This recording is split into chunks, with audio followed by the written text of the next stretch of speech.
This is the KYY portable display. So it has a magnetic cover. This is what the back looks like.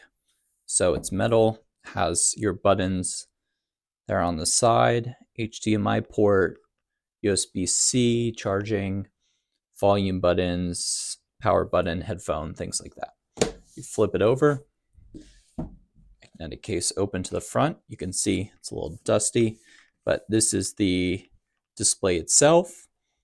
Overall, it's pretty good. I would say it's fairly high quality. The case kind of stands up like that, which is pretty good. Could be better, definitely. But for the price, I think it's pretty good. The screen resolution's okay. I would say if you're doing emails or other spreadsheets, it's good. If you're trying to use it for editing, video content creation, anything multimedia, it's not going to be up to the spec you need. So take that kind of with a grain of salt and how you need to use it, but it works well. Plugs right in via USB-C or HDMI into your computer.